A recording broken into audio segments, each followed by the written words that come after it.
you look at the sort of historical record, the FX rate correlation oscillates quite a bit. When you go into late cycle dynamics or close to a recession, that correlation tends to weaken a bit. If inflation falls further and falls quickly, and if the Fed has a change of heart middle of the next year because the unemployment rate is going up more than they expected, or because of any other factors, then that could certainly mean a weaker dollar earlier than we expect. 전 세계의 현명한 투자자들을 찾아서 그들의 지혜를 들어보는 세상 유익한 인터뷰 프로그램 글로벌 머니톡. 오늘도 글로벌 머니톡의 기둥이자 지붕이자 주춧돌이자 도배지인 중앙일보의 강남규 선임기자와 함께합니다. 어서 오십시오. 어느 순간 안녕하세요. 강남규입니다. 어느 순간 훅 날아갈 것 같다. 한 부품이어야지 어떻게 좀 해치가 돼 있을 텐데 통째로 철거당할 것 같은 느낌? 예. 아무튼 저희는 그냥 그런 건축물에 대지에 불과하다. 요즘 땅값이 얼만데? 사실은 저희가 알 차이인 겁니다. 감가생각되는 강남규 기자님. 네. 예. 오늘은 저희가 항상 모든 인터뷰가 다 그렇게 긴급하게 이루어집니다만 오늘은 저희가 좀 더 서둘러서 왜냐하면 세계 경제가 조금 만만치 않게 움직이고 있고 특히 달러 가치가 심상치 않죠. 그렇습니다. 이게 킹달러, 강달러라고만 설명할 수 없을 만큼 이젠 비등점을 향해서 달려가고 있고 여기저기서 끓고 있습니다. 그렇죠. 그래서 좀 긴급하게 오늘은 옥스포드 이코노믹스의 제비어 코로나미스 이사를 인터뷰했는데 이분은 경제 분석 기관에서 일하는 이코노미스트입니까? 그렇죠. 그 옥스포드 이코노믹스는 그 영국에서 이제 이른바 이제 영어권은 그런 점이 참 좋아요. 그 스탠다드 앤 포어스에 보면 굉장히 리서치 팀이 강하지 않습니까? 예. 그리고 영어라는 그 어떤 금융 시장의 사실상 공통어를 바탕으로 보고서를 쓰고 그걸 판매해서 먹고 사는 회사. 옥스포드 이코노믹스가 옥스포드 이코노믹스. 네. 경제 분석 회사 내지는 경제 분석 기관. 저는 경제 분석 회사라고 말하기를 좋아하거든요. 무슨 기관이야? 기관은 금융 기관은 옛날 그렇습니다. 관치금융 시대 때는 쓰는 말이죠. 저도 왜 산업은행과 한국은행은 총재라고 부르는지 모르겠습니다. 글쎄 말이에요. 옥스포드 이코노믹스의 거시 전략 담당 이사. 거시 전략 담당이라고 한다라면은 사실 지금 현재는 가장 이제 크게 맡고 있는 분야는 글로벌 외환 시장, 특히 달러와 각종 이제 달러를 포함한 우스마블 통화와의 관계, 그 속에서 구체적으로 어떤 투자 전략을 짜야 하는가 그런 것들을 이제 주로 연구하고 리서치해서 이제 거기에 대한 의견을 분명히 내세우죠.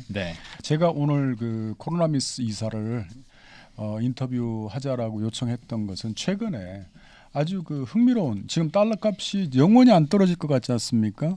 그런데 최근에 이 강달러가 꺾일 수 있는 조건 좀 성급한가요? 강달러가 꺾일 수 있는 조건을 다루는 조건을 분명히 제시한 언제 꺾인다 그런 말도 했지만 그 보고서에는 그 꺾이는 조건에 대해서 설명을 쫙 했어요. 이분이? 예. 그래서 제가 그 보고서를 읽어보고 그 내용 계속 그 내용을 그대로 방송에서 그대로 말씀해 주셔도 너무 좋다. 그럼 이분은 조만간 sooner or later 꺾일 것이다. 그렇지는 않습니까? 그렇지는 않고 아까도 얘기했지만은 달러 가치가 어떤 조건에서 꺾일 수 있는가. 알겠습니다. 그래서 오늘은 물론 그 언제 꺾일 거라고 너프하게 대략은 윤곽은 제시할 수 있을 겁니다. 여러분들 들으실 수 있을 텐데 오늘 근데 이 달러가 왜 요즘 이 올해 들어서 이렇게 강세를 띠고 그것이 어떤 조건 하에서 달러 가치가 고개를 떨굴 수 있는지 그 점을 좀 들어보는 시간으로 갖겠습니다. 매우 궁금하니까 바로 들어가죠.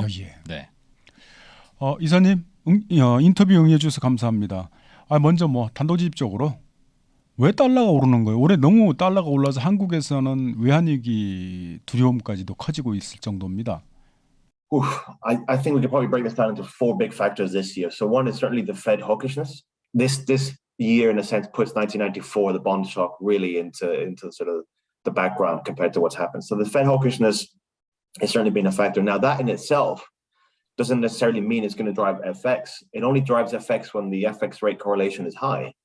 And actually, if you look at the sort of historical record, the FX rate correlation oscillates quite a bit. When you go into late cycle dynamics or close to a recession, that correlation tends to weaken a bit.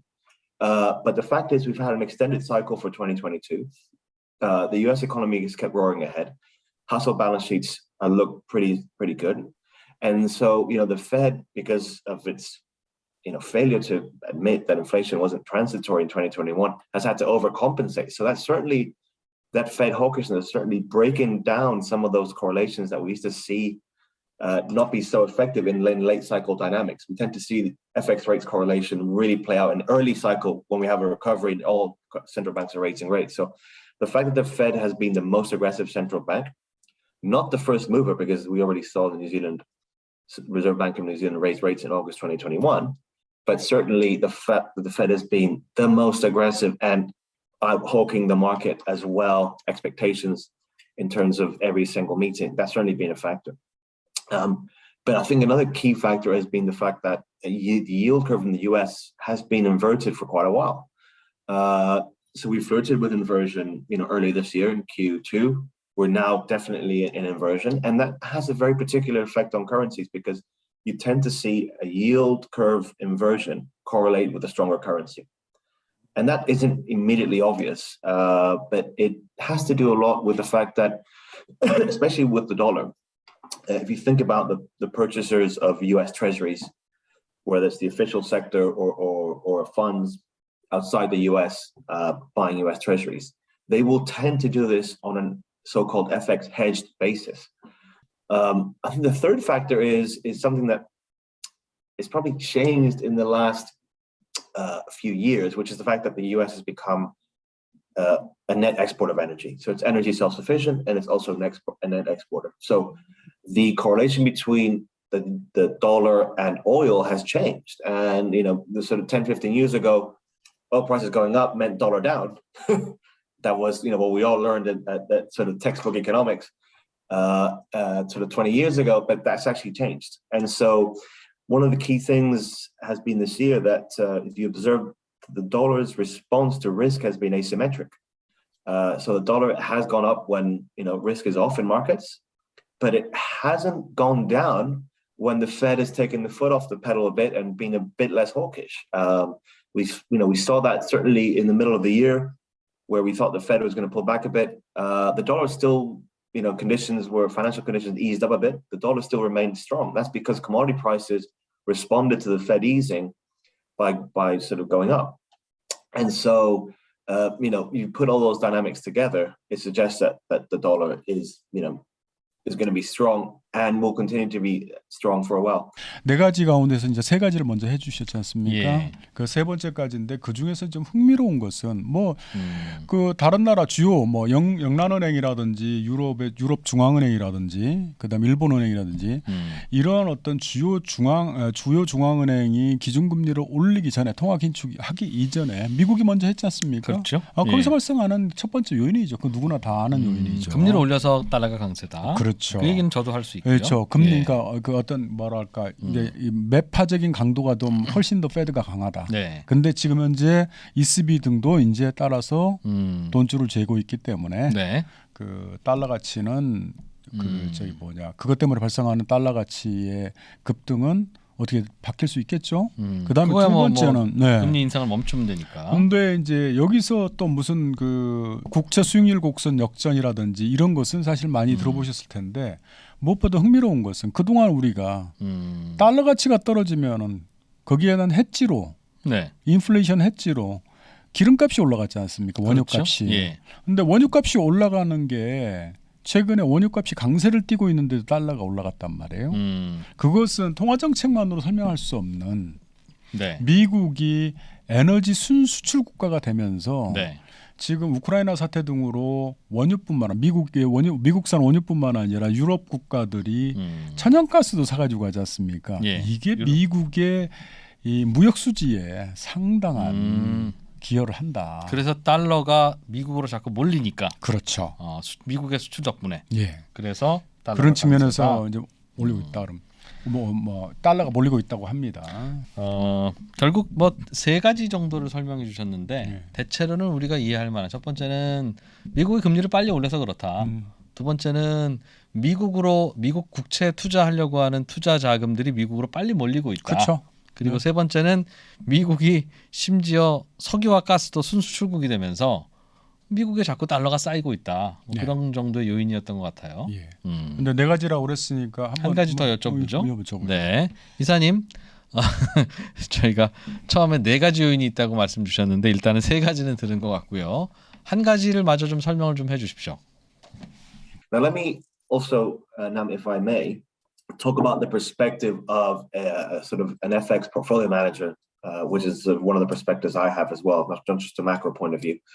So if you look at FX investing styles, they tend to break down into sort of maybe four styles. So you have carry, you have value, you have momentum trading, and then you have short volatility and a couple of other things. But, there are sophistications or variations thereof, but at the core, there are those three elements. So, momentum is quite simple. Everyone knows it's basically a trend following strategy. A carry strategy is buying a high interest rate currency, selling a low interest rate currency. And a valuation strategy is buying undervalued currencies and holding, right? And what you've seen this year is that the carry strategy has done well, as you expect, because you have policy divergence. And the US has benefited from that. But you've also seen momentum returns be very strong. And that doesn't tend to happen for a long time. It tends to happen maybe a few months here and there where you have a big crisis like COVID or some other political dislocation. But of course, with the Russian invasion of Ukraine, what you've seen this year is the fact that geopolitical risk has been elevated. 사실 그 달러 캐리 요즘 캐리 트레이드가 요즘 그 우리 국내 언론에서도 캐리 트레이드 주의보가 많이 내려지지 않습니까? 네. 사실 그 금리 차이가 발생을 하면은 그 저금리 시장에서 또 돈을 마련해서 고금리 시장으로 이동하는 것은 당연한 거죠. 자연스러운 사실은 그 캐리 트레이드인데 과거에 엔화에 저금리 엔화를 가지고 와서 그 중국의 그 위안화를 산다든지 위안화 표시 자산을 산다든지 그랬는데 지금은 달러를 많이 샀다고 하나요? 지금 그것도 사실은 미국의 중앙은행이 금리를 단기간에 가파르게 올리니 시장에서 시장 금리가 올라가고 그걸 노리는 그 캐리 트레이드가 활성화됐다. 그런 거겠죠? 이사님, 1980년대 초 미국 달러가 아주 급등했습니다. 사실 그 1980년에서 1985년 사이에 무려 60%나 올랐거든요. 달러 가치가 달러 지수 기준으로. 그래서 여쭙습니다. 지금 마침 그때나 지금이나 인플레이션 파이팅을 아주 치열하게 하고 있고 했습니다. 그때나 지금이나. 그래서 많은 그 투자자들이 1980년대 초처럼 미국의 달러 가치가 지금보다 더 급등하는 그때와 비슷하게 급등한 60% 정도 급등하는 일이 발생할까 우려하고 있습니다. 어떻습니까, 이사님? I think one of the key things to think about when we think about historical episodes is perhaps looking at a framework. So if we take the classic Mundell-Fleming framework of understanding exchange rates, certainly that would suggest that a very tight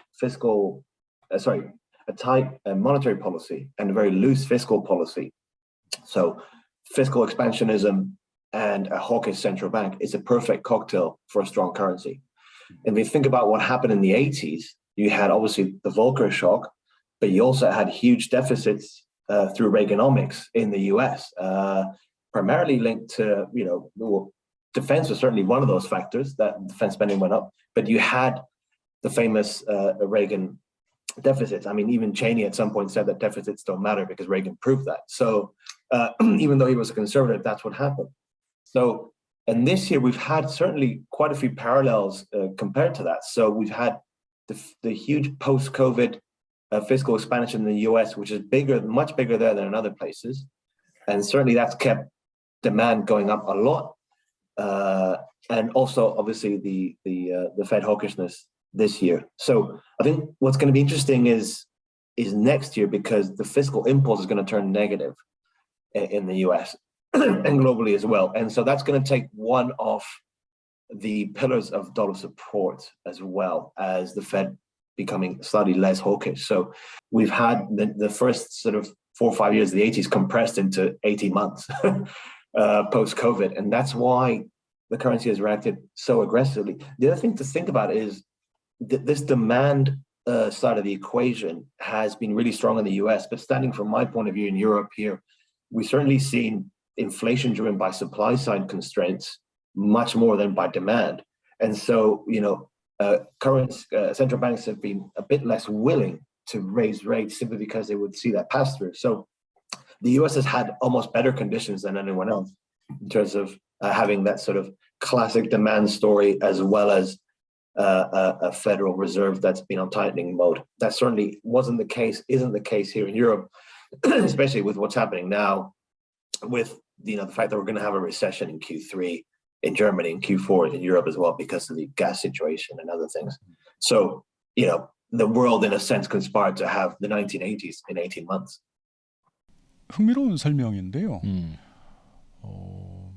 그때 당시에 미국의 달러가 급등한 조건이 네. 통화정책은 긴축, 재정은 방만. 지금도 거의 비슷하다는 거죠. 돈줄은 재면서 충돌하는 거잖아요. 그렇죠. 예. 돈줄은 재면서 재정 지출은 활발하게 하는. 예. 지금도 사실 그 미국의 재정 지출이 팬데믹 이후에 팬데믹을 계기로 팽창을 했는데 그 흐름이 눈에 띄게 줄지는 않고 있거든요. 네. 그런 상황이 비슷한 상황을 지목을 하면서 지금 현재 달러 가치가 급등하는 조건은 얼비슷한데 그러나 그 폭에 대해서만큼은 상승폭만큼은 그렇게 크게 올라가지 않을 것 같다라는 요지의 말입니다. 많이 오르긴 했는데 네, 그렇죠. 그만큼까지는 아닐 것이다. 예. 자, 그럼 니사님 가장 궁금한 대목은 그럼 이런 달러 강세의 흐름이 언제까지 지속될 것 같냐 하는 질문인데요. 개인적인 생각은 어떠십니까? The narrative or the moral story really for next year is going to be, when we see peak Fed hawkishness. So, it was very obvious to us that we were going to get close to Fed sort of peak hawkishness around Q4. We penciled that in earlier in the year. But the key question then is, and I think that's still the case in terms of, December, January, we're going to have close to peak rates. The question is, does that mean a Fed pivot or a Fed pause? And so the narrative in the market was very much about a Fed pivot. And I think, certainly Powell has dispelled that post-Jackson Hole. This week at the FOMC, he certainly dispelled that myth. So he's trying to get the market not to think about a Fed pivot, but think about a Fed pause. And I think that's actually going to be critical to the path of the dollar going forward. So the market has now essentially taken out some of the rate cuts that it had in 2023. Certainly we thought those were unwarranted. Because if you look at the historical record, what happens is that the Fed tends to pause for at least 9 months before there's a cut in rates.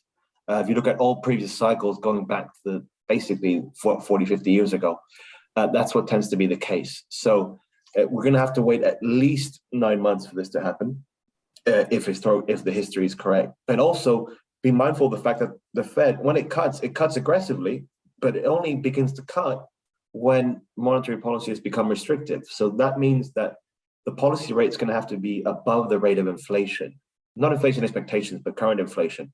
And if you look at that guide, that's been a very good guide to when the Fed begins to cut. And so in our own forecast, in our own baseline at Oxford, we've got an inflation profile that's declining in 2023 for reasons we can go into later. But we're only going to get to positive real rates really by about Q4 in 2023. So that means that we're going to have at least 9 months, if not 12, of a Fed pause, keeping rates higher for longer. If inflation falls further and falls quickly, and if the Fed has a change of heart middle of next year because the unemployment rate is going up more than they expected, or because of any other factor, then that can certainly mean a weaker dollar earlier than we expect. So that's going to be a key ingredient. I think the other thing to be mindful of is the fact that other central banks are probably going to get much more hawkish. So as the sort of the Fed reaches peak hawkishness and other central banks keep their game up, we're going to see that transition from a stronger dollar to sort of a weaker dollar. But that also needs another element to come forth, which is the fact that commodity prices need to come down. And we're perhaps seeing that already. But again, geopolitical tensions can mean that's not the case. Our base case is that commodity prices go down, and with a significant fall in oil and other commodities, then that also means it takes some of the wind off the dollar's sails. And so we're looking at those confluence of factors of other central banks being more hawkish, a turn in the Fed maybe towards the next year, commodity prices coming down, an improvement in trade balances, and current account balances, and non-dollar economies. Those are the key ingredients that are going to have to come into place for the dollar to turn. But they're not going to happen all at the same time. They're not, and they may not happen in Q1 or Q2. So what we're saying to our clients is essentially don't chase necessarily a dollar much higher from here. It's already looking pretty strong, but don't also expect a weaker dollar anytime soon. So it's going to stay strong for a while. And I think, 6 months from now, we may be able to begin to talk about, okay, what does that mean now for the turn of the dollar, and how further can the dollar fall? But that's not a conversation for now or even for Q1. It's for the middle of next year. 자, 아까 이제 몇 개의 그 프레임을 제시했지 않습니까? 네. 그 원자재 에너지 가격, 그다음에 그 주요 은행 간의 그 기준금, 주요 중앙은행 간의 기준금리 인상 속도와 폭, 네. 그 차이가 올 하반기서부터 내년에 걸쳐서 그 주요 중앙은행의 통화 정책의 차이가 크게 이제 좁혀질 것이다. 그러면은 달러의 강세의 기본적인 그 모멘텀은 이제 1차로 하나 사라진다. 그 다음에 무엇보다도 사실 그 우리 그 코로미나스 이사가 주목하는 대목은 에너지 가격이 최근에 상승세가 꺾인 거. 그 흐름이 계속 이어진다라면은 네. 여러 가지 변동 사항이 있고 그 다음에 불확실성이 있지만은 내년에는 그 달러의 강세 흐름이 꺾일 수 있다. 그렇게 말을 하네요. 내년쯤. 예, 내년쯤. 근데 흥미로운 대목은 그 연준이 한번 역사적으로 최근 40-50년 사이에 연준이 한번 기준금리를 인상하기 시작하지 않습니까? 네. 그러면 그 정점, 그러니까 인상을 멈추고 나서 관망하는 시기가 평균적으로 9개월 정도 걸렸다는 겁니다. 높은 고원에서 평탄하게 한 9개월 정도 그 지켜보는 경향을 보였는데 만약에 지금의 그 예상대로 경제 상황이 돌아간다라면 하면은 인플레이션이 이제 내년 초쯤 분명하게 그 어떤 뭐랄까 YOY로는 꺾이겠죠. 꺾이겠죠. 그랬을 때 이제 통화정책 기준금리 인상의 어떤 그 정점이 내년 초쯤이라면 9개월 좀 지난 뒤부터는 관망을 할 테니까 그 사이에 ECB와 영란은행 같은 경우 주요 중앙은행 같은 경우는 이제 그때는 뒷북 치듯이 기준금리를 인상하기 시작하겠죠. 오겠죠. 그러면은 주요 중앙은행 간 주요 나라별 기준금리 차이가 물가를 반영해서 기준금리 실질적인 차이가 그렇게 크지 않을 것이다. 크지 않은 상황인데 미국은 기준금리의 인상은 내년 초에 멈출 수 있으나 그 다소 높아진 금리 수준이 내년 연말까지는 갈 거다. 그렇죠. 한 최소한 9개월 정도 적어도 평균 과제 역사적인 패턴을 쫓아간다라면은 기본적으로 밥이 다 된 것 같아도 그렇게 뜸을 들인다. 보통. 그렇죠. 자, 이사님, 우리 그 한국의 이웃입니다. 요즘 엔화 가치가 최근 1년 사이에 아주 급격하게 떨어졌습니다. 견디다 못해서 일본은행이 최근에 그 외환 시장에 직접 뛰어들어서 그 엔화 가치 하락 속도를 조절하려고 합니다. 어떨까요? 이제 엔화 가치의 하락이 어느 정도 안정이 돼갈 것 같습니까? 어떨 것 같습니까? So I think that the yen is in quite a tricky spot, and in a sense, what we've seen, I guess, this year reflects really two major forces, which actually also affect the Korean won. It's the fact that we've had, monetary policy divergence to a huge extent in Japan rates versus US yields. And this time around, because of the commodity price boom, we've also had a tremendous shift in current account dynamics. So the Japanese economy is now basically in a deficit situation. So this is a classic textbook case. Now, I think initially the BOJ was probably quite happy with that depreciation, maybe sort of 10, 15%, maybe even 20%. But once it got to levels above 140, there was already some noises around, well, this could actually then be detrimental because we're now starting to see the effects feed through to inflation. I mean, granted, inflation hasn't really been higher in Asia compared to other countries, and that's been sort of giving some comfort. But above levels of 140, those import costs are going up. It's beginning to hurt some people. So, I think it's about, for me, an intervention yesterday was about slowing the pace of depreciation rather than changing the course of the yen. So it's almost like the floodgates being held while the water comes in. 사실 참 표현이 재밌는데 물이 밀려드는 사이에 수문을 잡고 있는 결처럼 참 언발에 오줌 누기. 물이 막아지겠니? 아 그렇죠. 언발에 오줌 누기라고 판단을 합니다.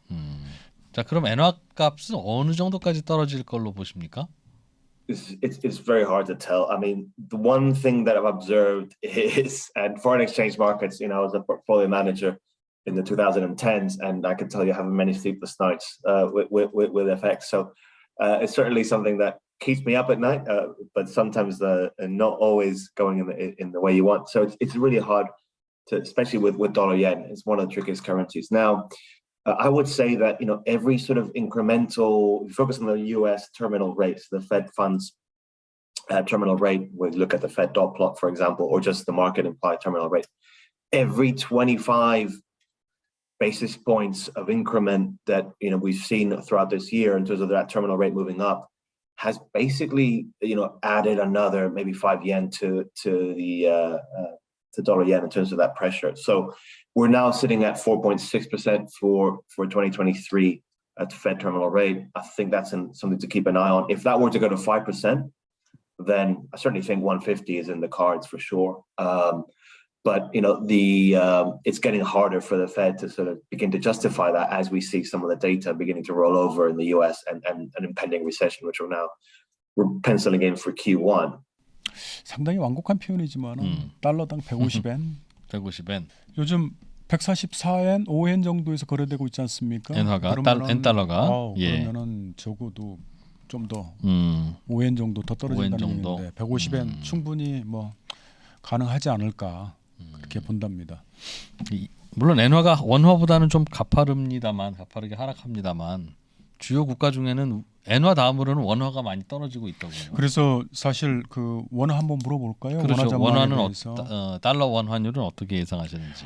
이사님, 마지막으로 한국 원달러 미래가 어떻게 될까요? 사실 1997년 환란을 겪은 이후에 아시아 금융 위기를 겪은 이후에 한국에서는 지금 원화 가치가 너무 많이 떨어지기 때문에 외환 위기 두려움까지 퍼지고 있는 실정입니다. 어떻습니까, 이사님? In 1997, Korea was a different place to what it is now. I mean, Korea is now not an emerging market, and it has been for a while. So it's certainly the world leader in many things. Every time I speak to friends that come back from Korea and they look at the speed of their internet connectivity and things like that, they're just amazed. That's just a way of saying basically it's a different situation. But having said that, I would say to understand Korea, you have to understand what's happening in Japan, because the competition in terms of sectors is actually quite similar in many respects. Again, I'm not an expert in this, but certainly from a macro perspective, what I can see is that you've had policy divergence as well with the US. The Central Bank of Korea certainly started with sort of a higher rate than others. It's now at 2.5, which is, it's not a low rate. We expect one more hike this year. But is that going to be enough to essentially offset currency weakness? And, they haven't had to do much hiking yet because inflation has been low, as we've said. But certainly, the fact that there is that policy divergence that's ongoing, similar to the case of the yen, is something that's has hurt Asian currencies as well. I think the export side is key though here. So one of the things I look at a lot is the 20-day Korean export data, which is the first release of the month to try to gauge the strength of the trade cycle, and that's a very good signal. And that was negative 8.7% in September. We saw that release the other day. So that's been falling since July 2021. So almost every month it gets worse and worse. And so that is certainly a cause for concern. So I would say to you that, unless we see a change in the sort of the cycle, which we forecast a recession next year, even though it's going to be a shallow recession, the industrial cycle is going to weaken. And unfortunately, that also means that you need a weaker won to essentially compensate for the fact that, the trade cycle is going to be weaker, and the fact that essentially the US monetary policy has been much more hawkish. So all this, unfortunately, is going to be linked to, I think, the fortunes of China as well. And we've constructed a proprietary indicator to gauge how strong the Chinese credit impulse is, because it's so important for the global economy and even more for Korea. Although that is expanding because of the ongoing deleveraging issues in the real estate sector in China and zero COVID policy, for example, that credit impulse isn't seeping out as much as it used to. So that policy response isn't really affecting, other economies outside China that much in a positive way anymore. And so we're going to really have to see something much bigger come out of China, which we doubt, for the cycle to sort of turn and for that weakness to turn into strength. And then for, again, Korean exports to pick up. And then that means that, you can have a strengthened rebound in the currency. But at the moment, those factors don't seem to be there. And if anything, we think the Chinese economy is going to be a bit weaker than actually people might expect. And we've been sort of calling for that for the last few months as well. So I think, if you look at how the market's positioned in won, the traders are looking at certainly paying more for dollar won calls than dollar won puts. So that means that the market is actually poised for further Korean won weakness. And I certainly think that makes sense in the context of what's happening globally. So you don't really want to necessarily be ultra bullish on the Korean won right now. And why is that? Is that going to change in the future? Yes, potentially. But again, we have to look at the factors of weakness and see if they're going to change. So I think policy divergence is going to be probably less important going forward. I think what's really going to be important forward is the current account dynamics, and the Korean trade balance needs to get back into positive territory. So at the moment, it's good to have a weaker currency for Korea, given that inflation isn't too high. And so again, we're going to have to wait until next year for any of those dynamics to change.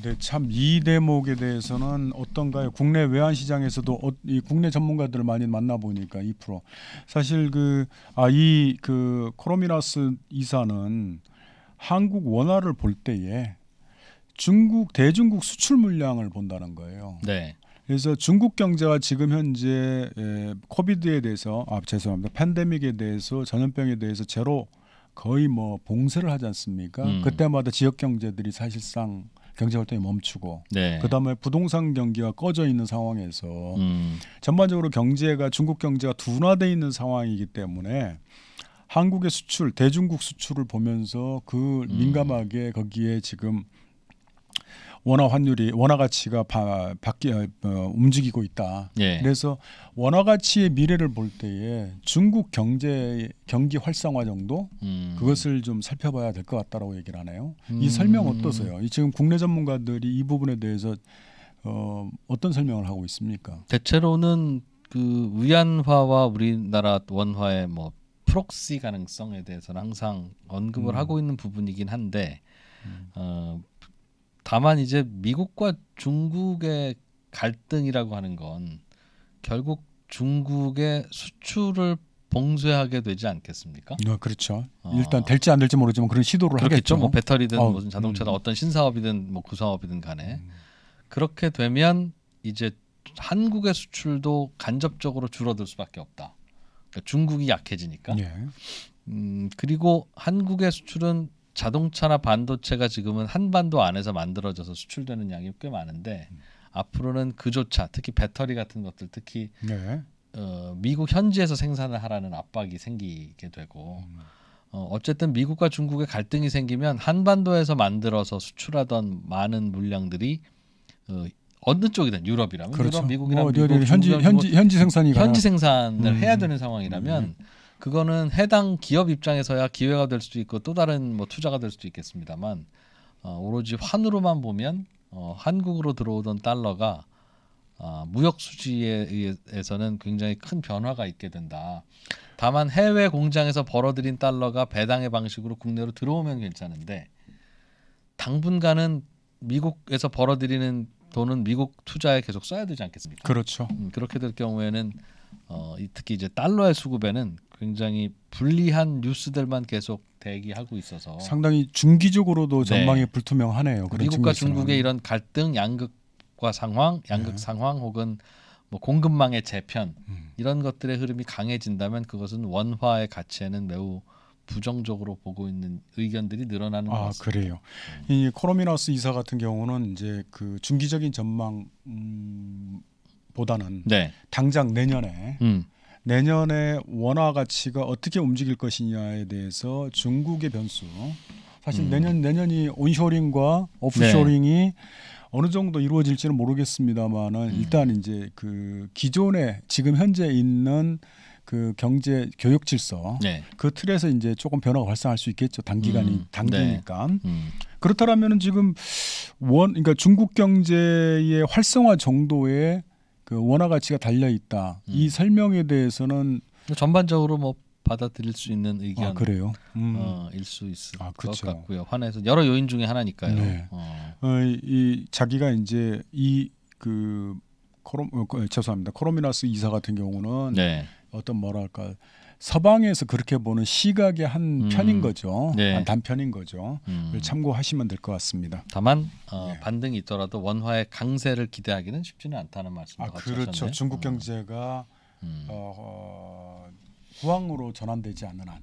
그러니까 크게 보면 2, 3년 전 코로나 이전에 이제 미국과 중국의 갈등이 시작되기 전에 한국 경제에 그 더 이상 좋기가 쉽지 않은 그 구도가 앞으로 다시 되돌아올 것인가 하는 것에 대한 의문, 그렇죠. 인 것 같습니다. 다시 잘 이해를 못했는데 그 좋았던 시절로 돌아갈 수 있을까 뭐 이런 얘기인가요? 그런 거죠. 그때는 미국과 중국이 갈등을 벌이지 않았을 때는 전 세계에 필요한 중국이 필요한 물건, 미국이 필요한 물건 다 한국이 만들어서 수출하는데 아무 문제가 없었고, 그렇죠. 선순환이었죠, 사실. 그런 구조적인 역할 분담이 편안하게 있었는데 이제 그게 달라지기 시작하면 어떤 변화가 생기더라도 그건 한국이라는 국가 입장에서 보면 위험 요인이지 절대로 기회 요인이 될 만한 게 별로 없다. 뭐 그런 게 현재까지는 그 어떨까요? 이 잠정적으로 오늘의 인터뷰만 놓고 봤을 때 미국의 달러 가치의 강세가 꺾이더라도 원 달러 환율은 그 조합은 또 다른 변수에 의해서 영향을 받는다. 이 정도 선에서 오늘 그런 것 같아요. 그런 말씀이시죠. 네. 예. 환율에 대해서 바깥에서 보는 시각은 어땠는지 좋은 참고가 됐을 것 같습니다. 이사님 인사드리고 저희도 인터뷰 마무리하죠. 이사님 오늘 인터뷰 응해 주셔서 감사합니다. 참 좋은 프레임 두 가지 오신 그러니까 그 달러 가치가 꺾이는 조건, 그러니까 통화 정책의 변화, 그 다음에 두 번째는 에너지 가격의 변동. 이 두 가지를 나머지 뭐 그 외환 시장에서 발생하는 캐리 트레이드 그다음에 수익률 역전에 따라 미국의 국채 수익률 역전에 따르는 또 이 어떤 기민한 내부의 게임 이런 것은 사실은 뭐 어떤 상황이 오면 순식간에 바뀌는 거고요. 저는 개인적으로는 11월 미국의 중간 선거 그리고 뭐 중국의 권력 교체기가 대충 그 비슷한 시기에 마무리되기 때문에 그 흥미로운 포인트네. 꽤 뭐 나름의 한번 살펴봐야 될 것 같습니다. 될 수도 같습니다. 있을 것 같고 그렇긴 합니다. 아무튼 지금은 대단히 초조하다. 자, 오늘 인터뷰는 이렇게 마무리를 하고요. 저희가 당분간 적어도 10월에는 이 글로벌 머니톡 인터뷰를 조금 자주 하려고 합니다. 뭐 저희의 또 위상도 많이 올라와 있어서 이제는 인터뷰를 청하는 해외 인사들도 상당히 많고 밖에 위상이 많이 올라와 있다 그러는데 왜 나한테 사인해달라는 팬들은 없죠? 네, 그런 거는 위상과 무관하게 아무튼 그래서 궁금하신 것도 좀 많을 것 같고 예. 시장의 변화가 좀 큰 상황이니까 예. 예, 저희가 좀 더 자주 인터뷰를 전해드리겠습니다. 예. 자 글로벌 모니터 여기서 마무리하고 또 다음 기회에 뵙죠. 강남 교사님 기자님 고맙습니다. 감사합니다.